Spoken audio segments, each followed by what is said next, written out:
Okay, next topic natin yung biaxial bending. Okay? Pero bago tayo mag-proceed doon, i-discuss muna natin yung bending at minor axis para gagamitin kasi natin doon, no? Para hindi tayo paulit-ulit. Okay? Now, in terms of bending at minor axis, no? Actually hindi to ideal eh, no? Ang ideal kasi, no, kung meron tayong wide flange section, i-orient mo siya like so, no? Wherein yung load mo either concentrated or UDL 'yan, dapat yung direction niyan is parallel with the with the weak axis or yung y axis mo. Or yung ibang term doon, perpendicular siya with the strong axis, yung applied load. Okay? Or the x-axis. Sa ganitong senaryo kasi na-achieve natin yung or nagagamit natin yung maximum kumbaga yung moment of inertia nung section mo. Okay? And yung gantong load and gantong orientation would occur at bending at major axis. Okay? Now, ito yung worst case scenario or sabihin natin uh, not necessarily the worst case scenario but ito yung hindi na not prepared, no, na orientation wherein nakahiga yung ano mo, yung wide flange mo like so. So yung applied load mo, okay, would be parallel na with the strong axis, no, itong x-axis, and perpendicular na with the weak axis, no. So ang bending mo dito obviously would be bending at minor axis ka na, okay? So sige, assuming na hindi talaga siya may ganito kang scenario on site, so paano ba siya kina-calculate? Okay? So present siya on 506.6 ni NSCP 2015, no? Ayan, bent about their minor axis. Okay? So ang sabi ni code, the nominal flexural strength mo daw M sub n shall be the lower value nung yielding, okay? Or plastic moment, okay? So na-achieve pala si plastic moment kahit na bending at minor axis, okay? And flange local buckling. Okay? So dito malinaw, no? Isa lang yung magbubuckle, yung flange mo lang, okay? Local buckling. Okay? Hindi to general buckling kasi sabi natin kapag general buckling hindi yun mangyayari sa sa minor axis, sa major axis lang talaga yun. Kaya mapapansin mo wala ka dito LTB, no? Wala kang LTB or lateral torsional buckling kay minor axis. Kasi alam mo na agad yung kung paano magbe-bend, no? Yung ano mo, yung section mo. Okay? So malinaw to. Pagdating sa yielding, ang sabi ni code, okay, yung formula mo daw, okay? So familiar na familiar, no? Okay? The nominal moment mo is equal to the plastic moment F sub y, okay? Times the plastic section modulus. So ang kaibahan lang dito, yung plastic section modulus mo, baguhin mo na yung direction, okay? Kasi nasa minor axis ka nga. So lagay mo ng z sub y, okay? Tapos i-compare mo daw siya dito sa second term na to, okay? Which is 1.6 f sub y s sub y, no? So elastic section modulus din pero yeah, at y direction, okay? So ito yung equation natin for yielding, no, ng bent about minor axis. How about yung flange local buckling? Now, sabi ni code, for flange local buckling, for sections with compact flange, the limit state of yielding shall apply. Okay? Parang sinabi niya lang dito kapag compact yung flange mo, wala kang local buckling kasi nga compact ka na no? So sabi niya, mag-refer ka na dito kay 506.6.1. Okay? How about kung non-compact ka? Okay? So anong gagawin? Okay? Yung flange mo tapos bent about minor axis. Okay? Mag-pull tayo ngayon dito. Okay? Okay? So dalawang formula ulit, non-compact and slender. Okay? So mapapansin nyo, hawig na hawig din. Okay? Hawig na hawig din dun sa non-compact section kanina, bent about major axis, yung diniscuss natin. Okay? Ang kaibahan lang, okay, yung section modulus dito, supposedly S sub x to, gagawin natin S sub y. Okay? So parang nire-recycle lang nga lang talaga natin yung formulas. Okay? Yun din yun. Okay? Sa slender, I will skip this one. I would like to do the reading on your own. Okay? But yan yung mga formula. Magko-focus tayo sa non-compact. Okay?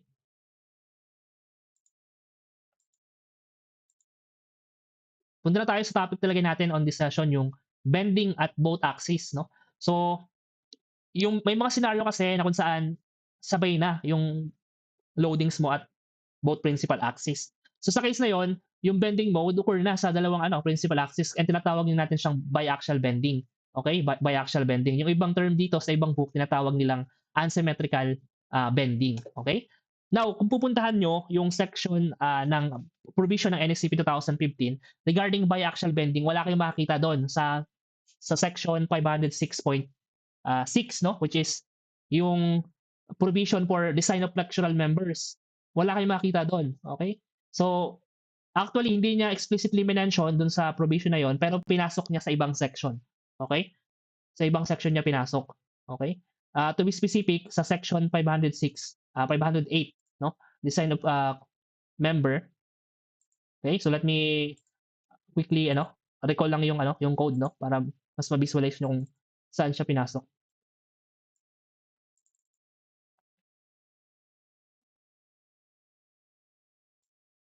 Okay, ito 500 section 508, design of members for combined forces and torsion. Okay?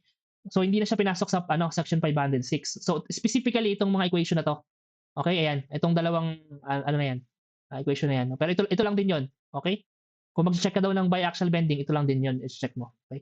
MRX over MCX, MRY over MCY is less than or equal 1.0. Okay? Ito lang 'yon. Okay? Ang 508, section 508 kasi as depicted here, ano na siya, no? Combination na siya ng mga load. Meron ka ng axial load, meron ka ng moment, tapos minsan may torsion ka pa, no? So dito ka na magpo-fall. Okay? So okay? Sige, punta tayo ngayon dito kay biaxial bending. So as we have mentioned, ito yung mga cases na sabay na yung application ng load sa principal axis mo. And as a rule of thumb, dapat yung loadings mo on a given section should be applied, no, directly, directly through the what we call the shear center of your beam. Okay? So I think first time nyo narinig yung shear center. Okay? Ano ba ibig sabihin ng shear center? Okay. So the shear center is the point within a section through which loads can be applied without resulting in twisting of the member, no? So when the applied loads do not pass to the shear center, ang effect daw niyan is magkakaroon ka ng torsion. Okay? Specifically, nangyayari to sa mga case ng singly symmetric shapes. Okay? So para mas ma-visualize nyo, okay, magbigay tayo ng mga example. So dito, sa section natin na to, this is a wide flange section, yung pinaka-shear center mo daw is located here, no? Parang ano rin to, ito rin yung location ng centroid natin ng ating wide flange or the geometric center, yung centroid. So, kapag double symmetric ka pala, matik yan, no? Doon ka sa yung geometric center mo would coincide with the shear center. Okay? Okay? So, how about kapag may ibang section tayo, so pakita lang natin. Okay? Pakita lang natin. Yan. So, ang effect daw nito, no, ang effect daw nito sa system natin, kapag yung vertical load mo is passing through the shear center and yung horizontal load mo is also passing through the shear center, magkakaroon ka ng pure biaxial bending. Okay? So ibig sabihin wala kang torsion. Okay? Nangyayari lang kasi yung torsion kapag wala ka sa hindi ka tumatama sa shear center. Okay? To be specific, itong scenario na to. Okay? So dito, as you can see, yung vertical load mo passing through the shear center, pero yung horizontal load na naka-apply sa section hindi na. Okay? Hindi na siya nagko-coincide. So sa case na to, biaxial bending ka pa din pero with torsion na. Okay? With torsion na. How about yung isa pang scenario? Okay? Yung isa pang scenario. So yung isang scenario, okay? Check lang natin saglit. Okay? Okay, itong channel, no, or singly symmetric section, kapag daw sa channel, yung location daw ng shear center mo usually andito sa back of your web. Okay? And yung geometric center or yung centroid ng channel, alam niyo na to, di ba? Andito yan banda. Okay? So assuming ito yung applied load mo, okay? Ito yung applied load mo, doon nakapatong siguro yung mga roofing sheet mo kung ginamit mo siya as purlins. Okay? Ito yung shear center mo. So since meron ka ng eccentricity, magkakaroon ka na ng no? Yung applied load mo, magkakaroon ka ng ng torsion. Okay? So ito yung scenario na kung saan may torsion na yung given section mo. Okay? So magbigay pa tayo ng example na kung saan practical application ng biaxial bending, okay, sa actual construction. Okay? So ito, no, ito yung pinakamagandang example yung sa crane girder, no? Crane girder or siguro sa mga halimbawa, meron kang wide flange or built up section like so. Tapos pinatungan mo siya ng standard rail, no, yung railing na daanan ng mga sabihin natin for the example natin, no, yung mga bagon ng MRT, no? Bagon ng MRT. So aside from the vertical load, no, yung pinaka self weight ng MRT mo, sa mga cases na kung saan meron kang horizontal curve, lumiliko yung yung MRT mo, ang scenario noon, meron kang nagkakaroon ka ng centrifugal force, di ba? Yung then centrifugal force na yon mag-introduce ng horizontal load like so. Okay? Na naka-apply dun sa standard rail kung saan nakapatong yung yung bagon mo. Now obviously sa case na 'to, magkakaroon ka na ng biaxial bending, okay? Kasi dalawang direction na ta's with torsion ka pa, okay? Ano pa, 'no, ito yung pinaka-common, okay? Yung roof purlins, okay? Sa roof purlins dito ang ginamit wide flange, pero usually ginagamit is channel, okay? Now, sige assuming na meron kang wide flange, okay? Tapos yung vertical load mo due to dead load, possibly yung mga roofing sheets na nakapatong sa taas, okay? Vertical 'yon, 'no, towards the direction of gravity, 'no? O yan 'yon, P. Tapos pwede mo siyang i-resolve into component. Yung component niyan with respect to the incline, 'no, at a certain angle, pwede mo sabihin na ano 'to, yung vertical component niya P sub B. Ito naman is, P sub H. So sa case na 'to, andito rin yung shear center. Eh, meron ka ulit na mga loads na 'to. So meron ka ulit biaxial bending with torsion, okay? Another example, sa mga cases na kung saan meron ka daw beam, no, or yielder, and meron kang connected na ano, na wall cladding like so. Yung wall cladding mo kasi sasalo yan ng ano, ng wind load, no? Especially kung external ano yan, external wall yan. Tapos yung load na yon kung connected siya like so, to be applied dito sa ano, bottom flange. Ito yung shear center natin. So meron ka ulit eccentricity, meron ka ulit ano, torsion and bending stress, okay? Sige, yan yung mga example natin. Okay? Ngayon, let's try to categorize yung different cases ng biaxial bending. Okay? So yung case 1, no, as we have mentioned, beams where the load passes through the shear center. Ito lang yung scenario na yun. Okay? Okay? Yung case 2 naman, beams in which the resultant load does not pass through the shear center, no, but the vertical component of the load does pass through the shear center. So isa lang daw yung nagpa-pass through for phase 2. Yung horizontal load hindi na. Okay? Sige. And lastly, yung case 3 which is vertical load does not pass through the shear center. Okay? Ito na example nun, yung sa channel. Okay? So wala nang nagpa-pass through dun sa pinaka mo, shear center mo. Okay? So okay ito, malinaw to, no? Mag-proceed na tayo sa example tapos mamaya sa formula. Okay? Anyways, let's try to ano muna, i-discuss yung mga shear center ng iba't ibang sections. So as we have discussed, kapag wide flange andito sa gitna, okay? Kapag channel andito raw sa likod ng web. Okay? Kapag Z-shape, no? Ito yung tawag dito, ano eh, Z-shape, no? Andito lang sa ano, sa pinakagitna niya din. Okay? Kapag L-shape or angle, andito sa ano, junction ng mga ano mo, mga legs mo. Okay? Tapos itong section na to, I forget the name, pero ito usually yung ginagamit for pilings, no? Or piling sheet, no? So dito raw yung ano niya, yung shear center niya. Okay? Sige, i-discuss pa rin natin, no? Itong practical application niya, okay? So magtatanong tayo, no? Sa palagay nyo, ano ba yung mas appropriate na orientation dito? Specifically sa purlins, no, or purlina, yung ating ano, system na ginagamit natin sa ano, sa roof truss natin. Okay? So, assuming na ito yung inclined roof truss natin, yung pinaka top chord natin, no? So meron akong dalawang orientation na ipapakita, no, sa inyo. Okay? Orientation number 1, yung channel mo is facing upward, no? Facing upward like so. Yung orientation number 2 natin, yung channel mo or yung purlins mo na ginamit is facing downward. Okay? Facing downward siya, magkabaliktad. Okay? So, as a rule of thumb kasi, sabi natin, as much as possible, yung shear center mo or yung applied load mo should pass through the shear center to avoid any torsion. Okay? So, ang question ko sa inyo, no, kung kayo tatanungin ko kayo, ano sa palagay niyo yung appropriate na orientation dito na dapat natin gamitin in actual practice, no, or in construction?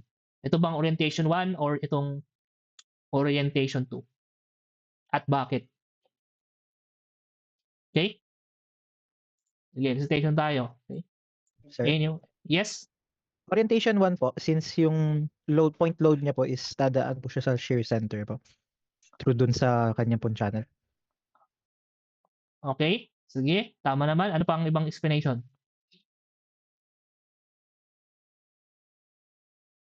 Actually, tama yung sinabi mong ano, orientation, pero mayroon pang explanation ako na gustong marinig eh. Well, basically kasi, no, kung i-compare mo yung eccentricity ng dalawa, no, distance from the shear center, itong orientation 1 mas maliit, no? E sub 1 is less than E sub 2. Ito yung shear center nung orientation 2. Ito yung application ng load somehow. Okay? Nandito. Okay? So sa case kasi na yan, mas maliit itong ano, distance niya or eccentricity, mas ano to, mas appropriate to. Okay? So pag kapag nakipag-argument sa inyo si foreman sa site, okay? Pag tinanong kayo, "Oh, ano explanation mo?" So, alam mo na yung isasagot, okay? Shield center, okay? Dapat facing upward yung purlins mo, okay? Also, additional tip lang 'no, kapag nagko-construct na kayo ng purlins on site, okay? Sa mga truss system niyo, nakapatong yung purlins niyo do'n. Ang appropriate itong nasa left hand side ng ano ng truss system, wherein yung mga purlins mo is located dun sa mga joints mo, nakapatong sa joints. Kasi 'di ba, ang assumption natin sa trusses, it's actually loaded as much as possible, tension or compression yung ipapakarga natin 'no. Yan yung idealization natin sa design, eh. Kapag andito yung loads mo, obviously okay yun kasi directly sasaluin ng mga ano, no, no, madi-distribute sa mga joints. Ang ayaw natin as much as possible itong nasa right hand side, wherein pinatong niya along the mid nung ano nung ating mga truss members or truss element. So sa case na to, mag-introduce ka kasi ng secondary effects or bending. Okay? So hindi na siya ano appropriate based dun sa idealization na actually loaded tension compression. Okay? Meron ka ng flexure. Okay? So let me ano lang no, as much as possible ganito sana yung system niyo, okay? On actual construction. Okay? Sige, punta tayo sa mga formulas no ng biaxial bending. Okay? So for biaxial bending, um, for case 1, wherein ito yung system natin passing through the shear center, yung applied load or yung resultant load, no? Ito yung resultant load, meron yung vertical and horizontal component. The interaction equation daw, no? Ito daw yung gagamitin natin para malaman kung safe tayo against biaxial bending, no? Tinatawag natin siyang interaction equation. So ano ba ibig sabihin ng interaction equation? So interaction equation is used to determine whether the member is adequate for combined bending or for combined forces no, or loadings. So the biaxial bending interaction equation for case 1 loading is ito daw, okay? So looks familiar to kasi pinakita ko sa inyo kanina to, no, doon sa code, no, kay section 508. So basically doon niya lang kinuha yan. Okay? So parang sinimplify niya lang equation kasi dito dalawang bending lang at ano at both principal axis yung existing or gagamitin natin sa design natin, okay? So ito na 'yon, no? Ito na yung gagamitin natin, okay? So paano siya gamitin? Okay? So dapat as much as possible less than 1.0 ka, okay? So ibig sabihin pala itong interaction equation na to, no? Kung i-relate niyo yan sa mga previous problem natin, well basically DCR lang yan. No? DCR lang yan. 'Di ba? Kasi DCR parang ganito din eh. Yung DCR, no, ratio lang siya ng demand and capacity. Yung demand due to load. So expected natin itong numerator due to load to. Okay? Tapos yung denominator, yung capacity, yun yung due to section or yung material grade na ginamit natin, itong denominator. Okay? Kaya pag check natin yung mga mga parameters na gagamitin natin, you can see here, no? M sub Rx, no, itong numerator. Okay? Factored moment about the x-axis, okay? Or at the strong axis. Okay? So ano ba yung pina-factored natin? Well, obviously, yun yung mga load. Ina-apply natin ng load factors. Okay? Kaya yun yun. Numerator yung counterpart part niya. Okay? Yung denominator naman, okay, the m sub cx is the design or the allowable moment capacity, no, for bending about the strong axis. Ito malinaw to, no? Depende kasi kung anong ginagamit mo. Kapag LRFD ka, edi design. Kapag ASD, edi ano, allowable. Okay? Gusto ko lang i-emphasize naka-separate yung dalawang term tayo. Itong first term for x-axis, okay? Itong second term for y-axis. Okay? As a rule of thumb again, dapat equal ka to 1.0 para masabi mong safe ka against biaxial bending. Okay? Punta tayo sa case 2. For case 2, wherein one of the load is not passing to the shear center like so, ito nasa top na yung horizontal natin, the formula would be different, no, yung interaction equation natin. Okay? So, halos parehas lang. Ang difference na lang sa case 1 is itong denominator ng ating uh, y-axis. Wherein, ang sabi niya, no, sa gantong scenario na kung saan naka-apply ka dun sa yung horizontal load mo, naka-apply sa isang flange lang, specifically, siguro sa top flange na lang siya, no? Uh, since nasa half lang siya ng section mo or nasa isang planche lang siya, dalawa yung planche natin, di ba? Ang effect niyan, i-reduce mo siya by one half. Okay? Yung capacity mo. Kaya naging 0.5. Okay? So yun yung kasi yung gusto natin, no? Simplify lang yung calculation. We don't want to make it complicated. Kaya yung assumption, straightforward, kalahati lang. Okay? Kaya naging 0.5. Okay? Yung design or allowable flexural strength. Okay?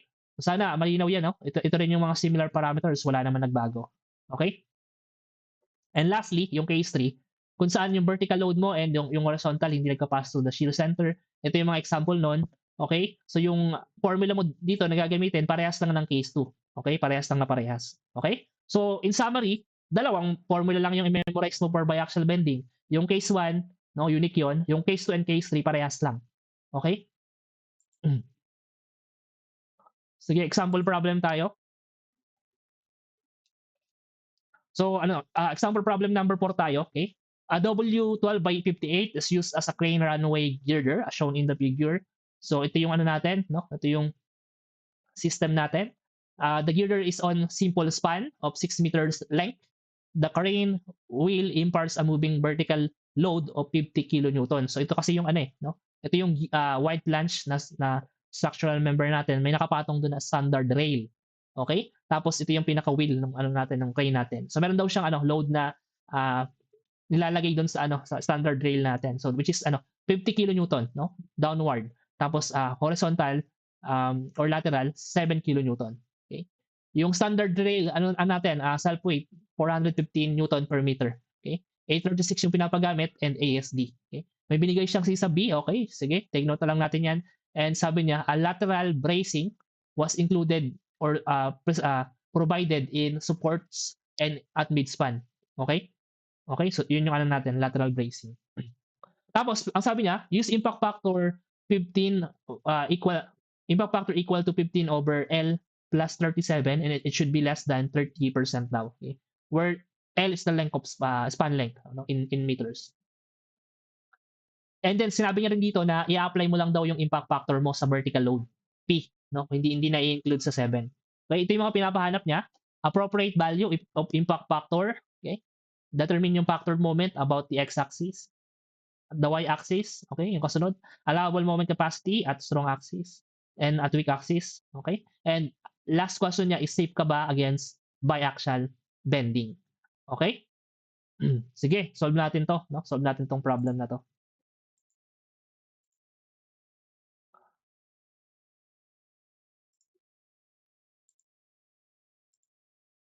Okay, sige.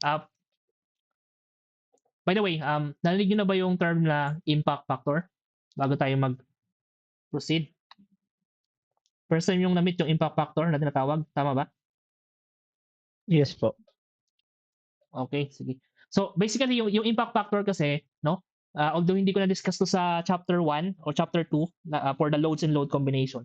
Ginagamit siya for live load. Okay? Ginagamit siya for live load. Kumbaga, minamagnify niya yung live load mo, okay? Aside, no? Let me emphasize, aside from the load factor na gagamitin mo for live load. Halimbawa, kung LRFT ka, no? Yung load factor mo for live load is 1.6. Kung ASD ka, ang load factor mo is 1.0, okay, for live load. So, yun yung gamit ng impact factor, no?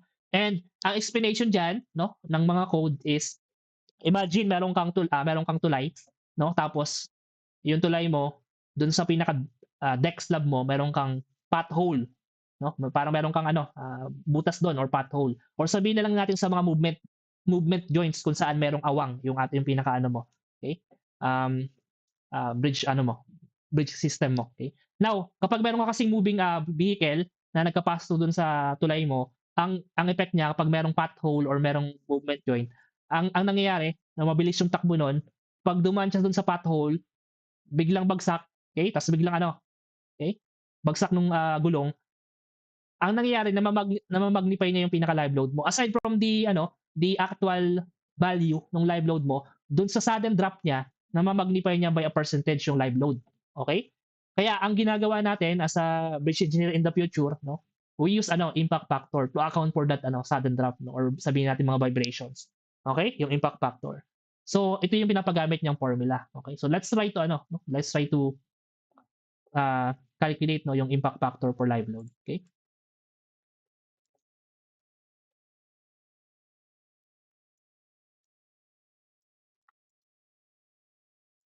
Okay? So item A,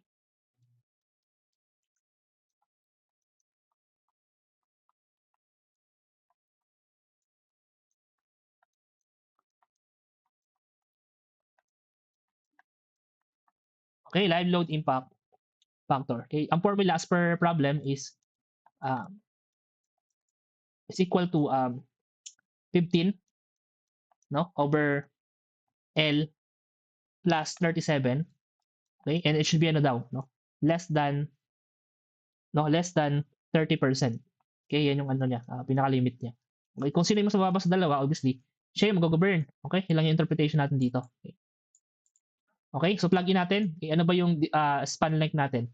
So yung span length natin is 6 meters.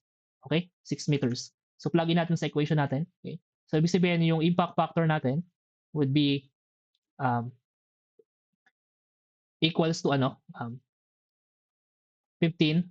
Okay, yung length natin is 6 meters plus 37. Okay, so ilan to?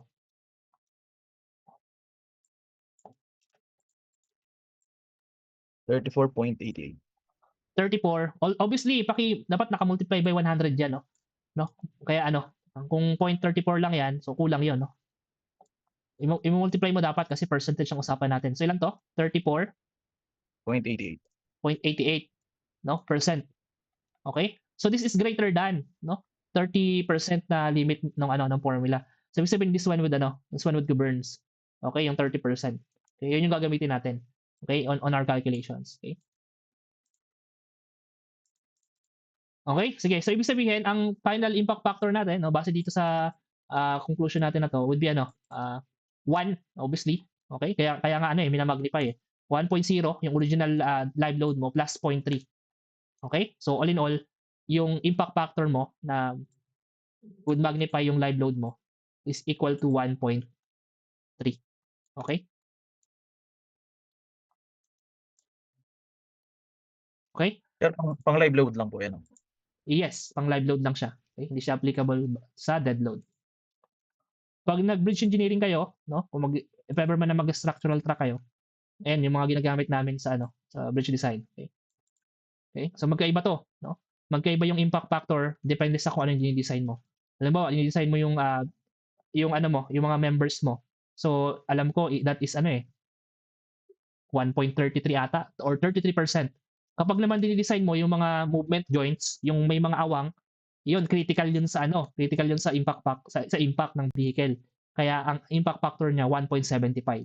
Okay? Anyways, no? So, ito kasing problem na to, this is an actual board exam problem. Okay? Ito talaga yung mga binibigay. Okay? So pinakita lang natin kung paano siya sinasolve. Okay? Next item, factored moment about the x-axis. Okay? Pag sinabing factored moment, yun yung due to load. Okay? So ano tayo at x-axis tayo. So first step, i-define muna natin yung system natin, no? Ano ba yung mga loads applied at strong axis para ma-define natin ano ba yung mga maximum moments natin, no? So we would calculate the factored moment, okay, due to load. Okay? At at x-axis, no, or strong axis.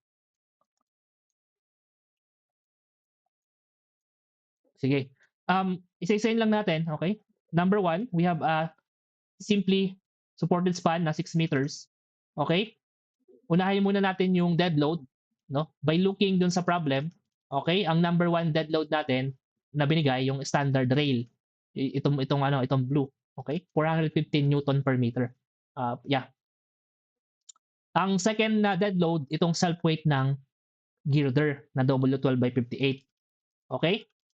Okay na tayo sa dead load. Actually, yun lang yung dead load natin. Okay? Yung live load naman natin, okay? Yun, yung sa crane load, yung PNH. Okay? Pero specifically kasi, kung titingnan mo yung strong axis, di ba ito naman yon, ang acting lang naman na load dyan, itong vertical. Okay? So, ibig sabihin, yung load P lang, yung merong effect pagdating sa strong axis. Okay? Yun lang yung mga loads natin. Okay? Pero gusto ko lang itanong sa inyo, no? May itanong sa inyo kasi isa sa crane na moving. Okay? So, halimbawa, meron kang concentrated load, no, like so. Pero single lang, no? Single lang yung concentrated load natin, no? Moving. Okay? So load P yan. Okay? Tapos obviously, since moving yan, ang question ngayon is saan mo siya ilalagay, no? Along the beam para ma-maximize mo yung moment mo along the beam. Kasi i-design natin siya no? So dapat maximum possible moment. So, saan natin siya ilalagay, no? As per mga lower subject nyo. Okay?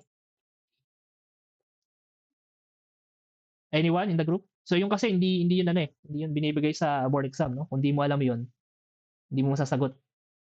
Sa gitna po, sir. Okay? So, tama, no? Sa gitna. Kasi, pag nilagay mo sa gitna yung concentrated load mo, it would magnify yung moment mo sa span. Sorry, sa mid span. Okay? Sige. So, draw muna natin dito yung parang pinaka-representation ng ating system, no? For demonstration purposes. So, we have a simply supported na na girder, no? With UDL loads. Okay? Yun yung mga loads natin sa system natin eh. Okay? Okay, load W. Tapos sabi natin, to maximize yung effect ng ng concentrated load. Doon natin ilalagay sa midspan. Okay? Sa midspan natin ilalagay.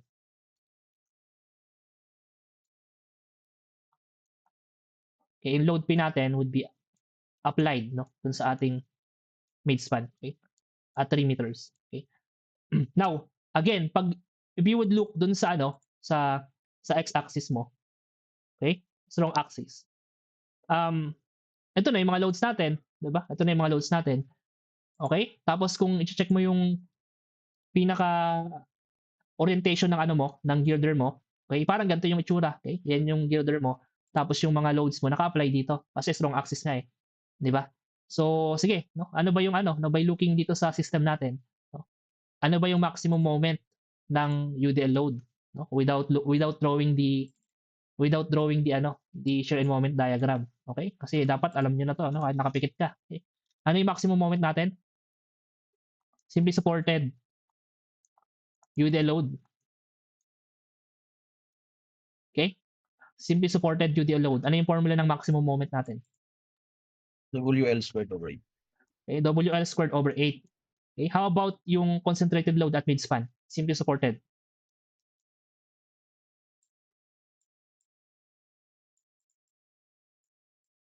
Okay? Ilan to? Maximum moment due to concentrated load at midspan.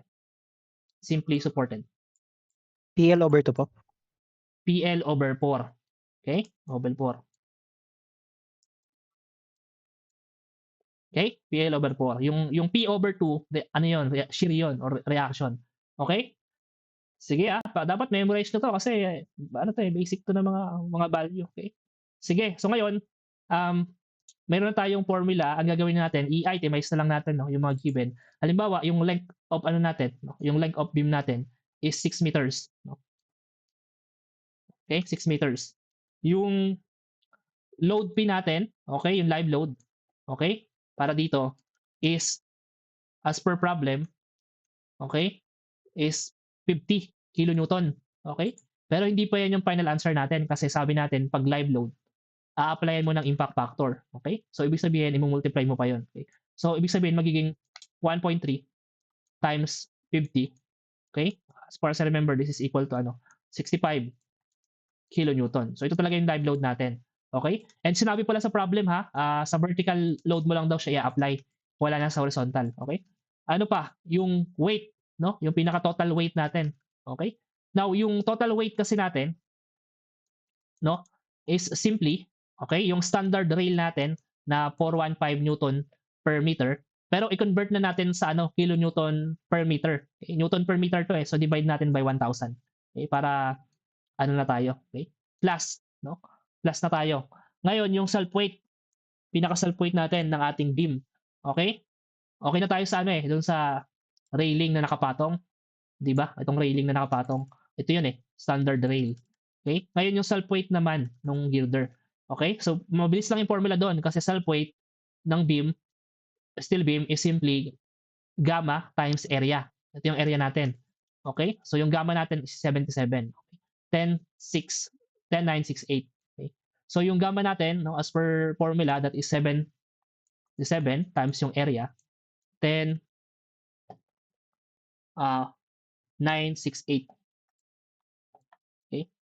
Tapos may conversion tayo dito, factor na ginagamit, diba? That is 1 over 1,000. Okay? Tapos paki-squared na lang to. Okay? So meron tayong kumbaga, pinaka-weight total. No? I-emphasize ko lang ito is yung gamma S times area. Okay? So meron tayong weight total. So ilan to?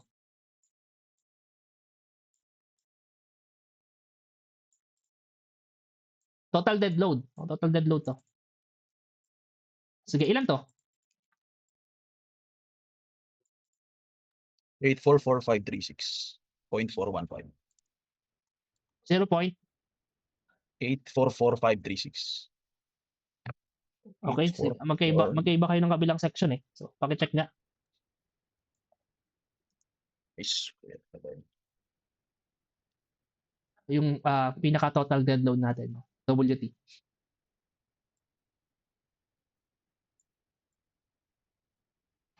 $1.2595. Okay, 1.2 595 kilonewton per meter. Okay? Now, pwede mo na i-plug in dun sa equation, no? Plug in na natin, okay? For the maximum equation ng maximum moment. Okay? Sige. So, maximum moment now, okay? At strong axis is yung W, okay? Okay? Times yung length na 6 meters, okay? Divided by 8, okay? Plus yung load P, which is 65 kilonewton times yung length na 6, okay? Divide 4, okay? So, paki-calculate to. So, ano yung value natin? 103.17. 103.16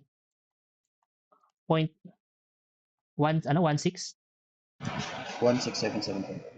7 75. 75. Okay, sige. So, I'm assuming na tama to, no? Kilonewton meter. Okay?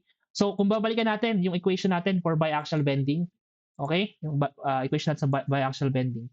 Yung counterpart nun, no? Yung counterpart nun is itong m sub rx. Okay? Kasi nga, backward moment. Okay? So, pwede natin equate itong na-solve natin, no? Equal to m sub rx. Okay? Yun na yung for item B. Okay?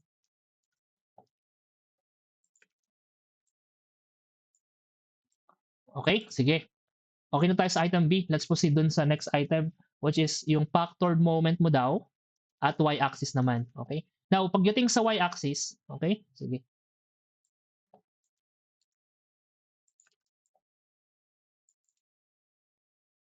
Pagdating sa y-axis, kailangan first step ulit, i-draw mo yung pinaka-loading mo, no? Configuration para mas madaling ma-solve. Okay? So, kung titingnan mo yung y-axis mo, okay? So, meron kang, sige, assume na lang na ulit na okay, simply supported na beam. Okay?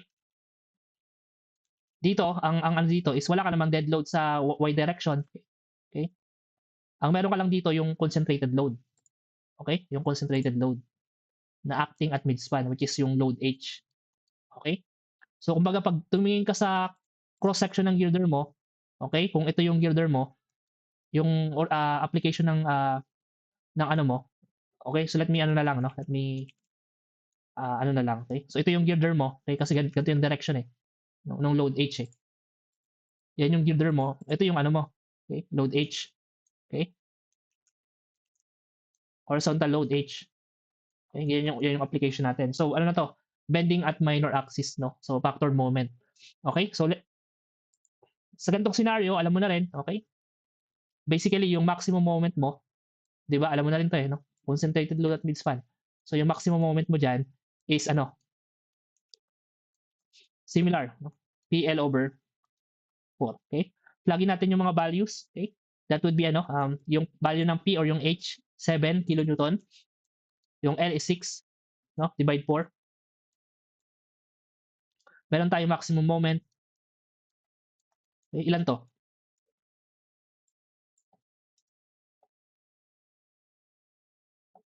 $10.5. Okay? Okay? Sige. Ayun na yun, no? Straightforward. Punta na tayo sa design fractional strength, no? Or allowable. I think ASD tayo. Okay? Yeah, ASD. So, item D, calculate the allowable moment capacity about strong axis. Okay?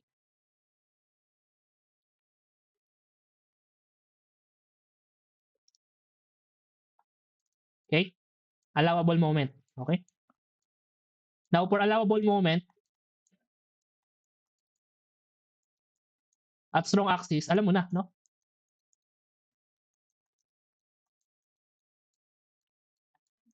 I-check mo lang yung capacity, no? Flexural capacity ng beam mo. Okay?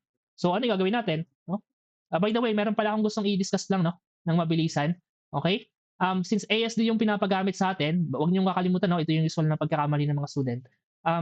ASD, and usually kapag ASD ka, no? Kapag ASD ka, yung governing load combo mo, no? Governing load combo mo na na-discuss ko na sa inyo, okay? Is simply kapag dead load and ano lang naman ang given, no?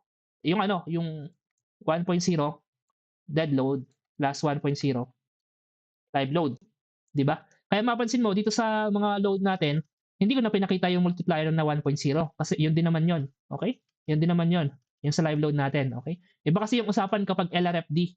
Kapag LRFD, you have 1.2 dead load plus 1.6 live load. So ibig sabihin kung LRFD yung sinabi sa problem na to or pinapagamit, you need to account for for that multiplier. Dapat naka-account siya dito. Okay? Multiply mo yung mga loads mo by the multiplier or load factor ng LRFD. Okay? So emphasize ko lang yun, no? Anyway, sige, balik tayo dito kay allowable moment at x-axis. Okay? Now, for allowable moment at x-axis, okay? Basically, ano lang yon, bending at major axis. Okay? Ngayon, ang first step natin, alamin natin kung compact, non-compact, or slender tayo. Okay? Para malaman kung saan tayo nagpo-fall. Okay? So, classify section. Sige, classify natin yung section. Unahin muna natin yung flange, no? Pero bilisan na lang natin siguro. Okay? Para ano tayo? Okay? Lambda tayo. Lambda is B sub F over twice thickness of flange. No? So, meron tayong value nito. Siguro pakibigay na lang sa akin directly na hindi ko na isusulat para mabilis tayo. Okay? B sub F over twice the thickness of flange. Okay? Ito yung parameters natin. 309.9 tapos thickness of flange is 16.3. Ano yung lambda natin? 9.5061. Okay, sige. Okay? Teka lang. Bakit magkaiba? B sub F over 2 thickness of flange. Okay? Ano yung Yes, sagot? yes, sir. Yun talaga. 9.5. Apo. Okay, sige. Okay, pakiulit na lang, no? 0.50613. 9.50613. Okay? Apo. Similarly, yung lambda sub P, which is simply 0.38 square root of E over Fy. Okay? So we would have, ilan to? Teka lang, yung F sub Y natin, okay, ang pinapagamit dito is 836. Okay? So ilan to? 10.79127. Okay? 10.79127. Anyways, no, ang conclusion natin, lambda is less than lambda sub P. So therefore, flange is compact. Okay? So proceed tayo ngayon sa web. Okay? Okay. Anyways, alam naman natin na compact si web, no? Pero kailangan natin i-solve to, no? Para okay yung calculations natin. Sige. Okay? So for web, we would have the actual lambda. Okay? So siguro kayo na bahala dito, no? Isusulat ko na lang, no? Tapos papakita ko yung mga parameters. Okay? So we have depth minus twice the K design. Okay? Thickness of web. Okay? So punta tayo sa taas. Depth minus twice the K design over thickness of web. Okay, ito yung parameters. Ito yung depth. Ito yung K design. Ito yung thickness of web. Okay? So ilan yun? 20.98901.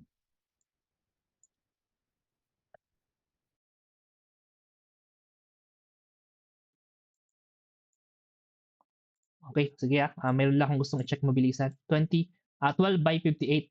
No? 12 by 58.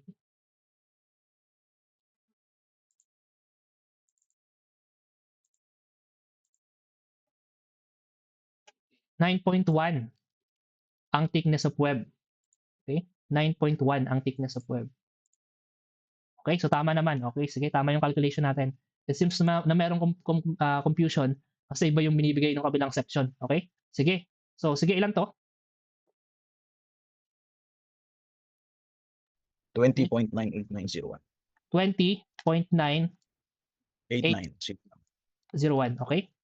Similarly, yung lambda sub p is 3.76 square root of e over fy. So, pakibigay na lang din. Ilan to? 106.77682.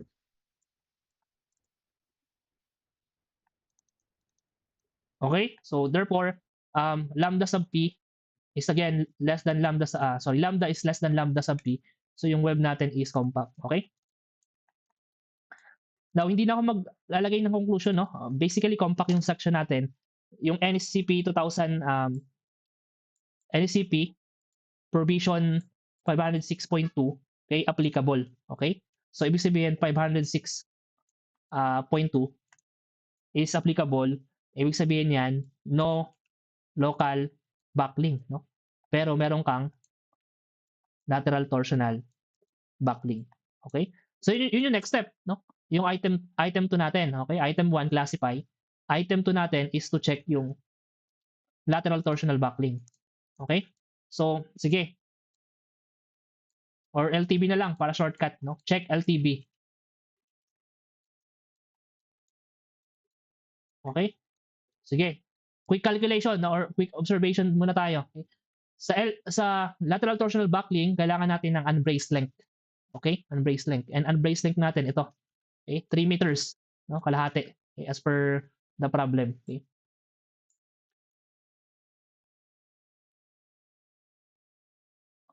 Okay? 3,000 millimeter. Okay? Yung L sub P natin, okay? Para malaman kung may LTB is equal to 1.76. R sub Y, no? Ipa-plug in ko na directly. Okay? Okay, sige. Ano na lang siguro, isusulat ko na lang yung formula, tapos kayo na lang ulit mag-calculate. No? R sub Y times E over Fy. Okay? So meron tayong value ng L sub P. Pero kunin natin yung value ng R sub Y dun sa sa section properties. Okay, paki-ano na lang to, no? Yung formula, tapos paki-plug in. Okay? So meron tayong R sub Y, ito, 63.75. Okay? So ilan yung L sub P? P186. Okay? Sige. 31, 86, 86.26589. 26589. 89. Okay? So dito lumalabas, no, na yung L sub B unbraced length is less than yung pinaka-boundary para magkaroon ka ng lateral torsional backlink. So therefore, okay tayo, no? Hindi mahaba yung calculation natin, okay? So case 1 tayo. So sinadya ko talaga yon para mabilis tayo matapos guys, no? Ginawa kong case 1 talaga, no? Okay? So case 1 tayo. So kung case 1, the nominal moment capacity, okay, is simply the plastic moment m sub p times say sub x f sub y. Okay? So this is also equal to, okay, kunin natin sa taas yung plastic suction modulus. 1415.84, no? 1415.84.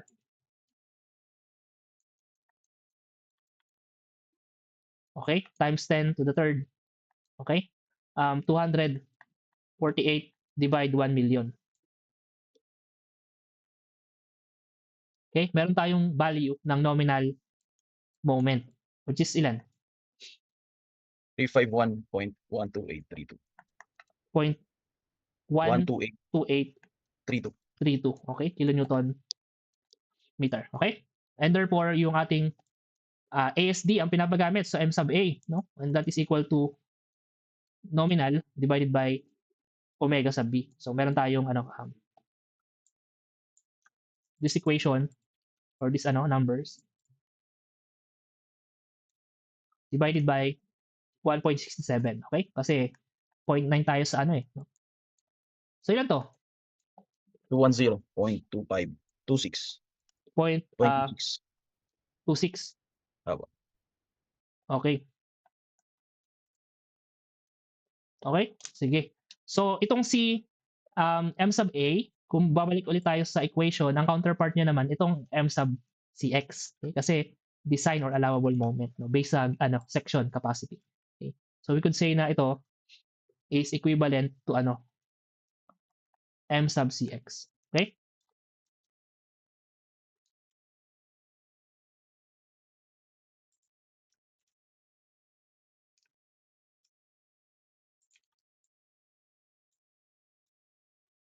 Okay, sige. Meron na tayo, tapos na pala tayo, no? Okay na ba kasi compact naman yung dalawang section, no? Wala tayong local backlink. Okay, so ibig sabihin, ito na talaga yung ating um, capacity, no? Flexural strength. Okay, next item tayo. Okay. Sa next item, ang pinapahanap naman, allowable moment pa din at weak axis na. So yun, bending at minor axis na tayo. So dito natin siya unang magagamit. Okay. So, allowable moment at y-axis naman. Okay. Okay, i-copy natin yan. Now dito, hindi mo na kasi kailangan ulitin yung classification ng section kasi na-define na natin kanina. And na-confirm na natin na yung section natin na gagamitin is compact. No? Compact. So ibig sabihin, kung babalikan natin yung code kanina, no? I-recap lang natin mabilisan, okay? Ang sabi natin, supposedly kung bending at minor axis, dalawa lang yung mode of failure mo, 'di ba? Yielding, okay? And yung pangalawa, okay, yung tinatawag nating plunge local backlink dun sa compression. Okay? Or yeah, basically plunge local backlink. Okay? Well, na-confirm na natin compact yung section natin. Ibig sabihin, itong local backlink or FLB hindi applicable. Okay? Not applicable to. Kasi nga, compact yung section natin eh. Okay? So hindi natin gagamitin yung yung formula for this one. Okay? Sige. So yung yielding lang pala yung applicable pagdating sa minor bending at minor axis. Okay? Sige. So going back dun sa mga equation, ang sabi natin, kapag bending at minor axis, parang ganito lang din yung equation. Okay? Which is, yan din yun. Okay? Ang gagawin mo lang, no? Kung S sub X yung ginagamit mo dun sa kabila, dito, C sub Y, no? Tapos F sub Y. Okay? Kung-compare daw natin to dito sa equation na to. 1.6 S sub Y, F sub Y. Okay? Kung sino mas mataas sa dalawa, siya yung mag-govern. Okay? Sige, calculate natin. Nominal moment is therefore equal to Z sub Y. Okay? Kunin natin. Tsaka yung S sub Y sa taas. Okay? Z sub Y is ito. Okay? 532.58 times 10 to the third. Yung S sub Y is 350.68 times 10 to the third. Okay? Plug in natin sa equation natin. Okay? So, ibig sabihin, Z sub Y, okay? Which is equal to 532, okay? 0.58 times 10 to the third times Fy, which is 248. Okay? Divide natin to by 1 million. Should be less than or equal, no? Okay? 1.6. S sub Y, which is 350.68. Okay? Times F sub Y, which is 248. Okay? Divide 1 million ulit for the conversion. Okay?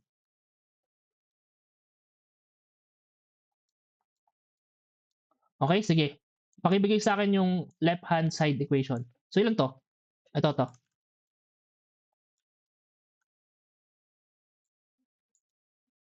132.07984. 132.07984. 84. Okay? Should be less than or equal. Itong right-hand side na equation natin. 139. 139. 0.14982. 14982. Okay? So, obviously, yung nominal moment natin is ito. Itong lower value. Okay?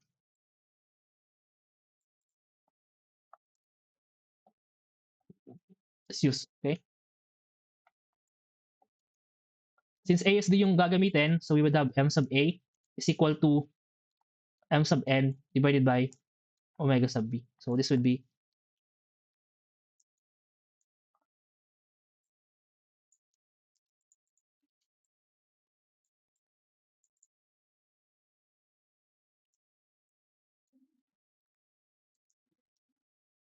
okay, meron tayong value ng M sub A. So, ilan to? 79.07984. Okay, 79.0. As much as possible sana, 5 decimal kasi gagamitin pa natin ito eh. 08972.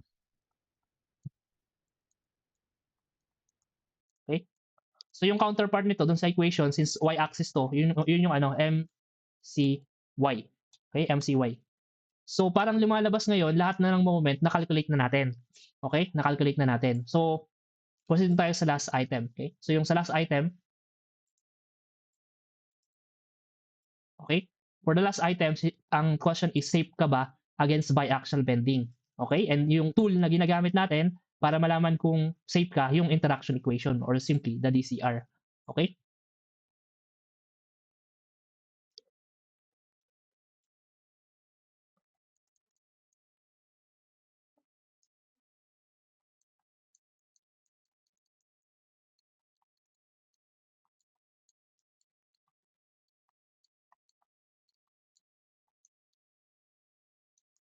Using interaction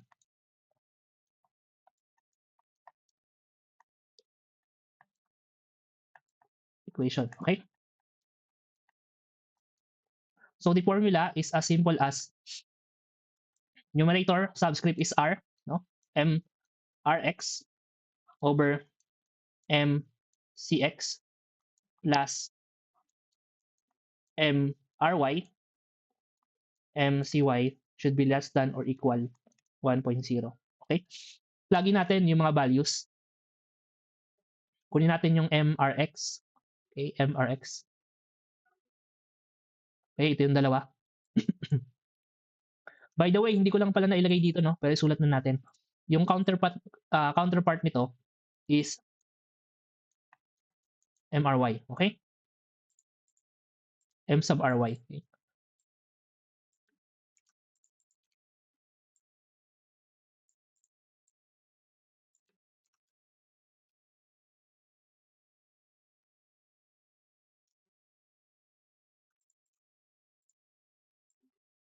Okay, ito yung MRX natin. Ito yung MRY. Okay? Yung MCY natin, which is ito, okay, should go with the denominator nitong second term. Okay?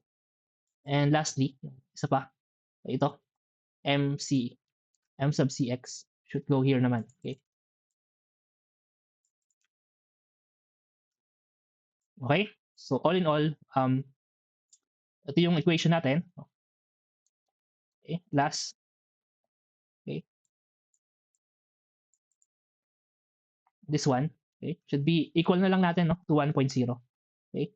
So, ano yung value nung ano na to, ng equation na to? 0.62. 0.62. 0.62. Pero bakit Yan. magkaiba kayo nung kabilang section? Kasi nga, meron tayong mali. Okay? May mali tayo. Yung mali natin is, number one, hindi natin classify yung section natin for biaxial bending. Okay? So, going back again, no, dun sa section. Yung wide flange natin is nakaganto. Okay? Yung applied load natin is una yung vertical andito sa taas. Okay? Okay? Tapos yung isa naman na horizontal, somewhere dito rin. Okay? So, yan yung loadings natin. Okay. So, ang ano natin ito kung i-categorize natin sa cases ng mga biaxial bending. So, anong case nga to? Case Kasi, 2 po. okay, case 2, di ba? So, therefore, case 2. Okay? And yung formula doon, as we have discussed, kailangan mong i-modify ito, no? I-modify mo siya, ang assumption is half lang talaga, no? Yung ano natin. Okay? So 0.5. Okay? So try to modify this equation. Okay? Sira. Okay, modify natin to times with 0.5. Okay? So ilan to? 0.76. Okay? 0.76. Okay? Which is less than 1.0. Okay? So ang interpretation natin pag ganyan, obviously alam niyo na to, no? That is ano, ibig sabihin safe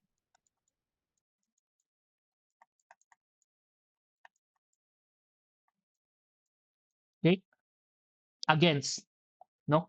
Biaxial bending. Okay?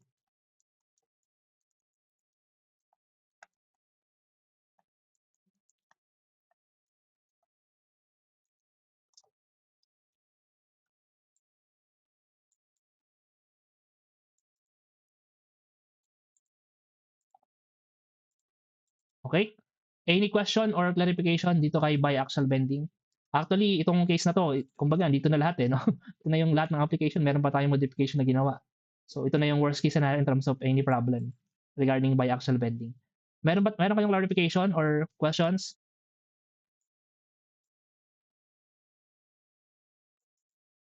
Wala? Okay, sige, very good, no? That will be the end nung topic na to, sa topic na to. Okay.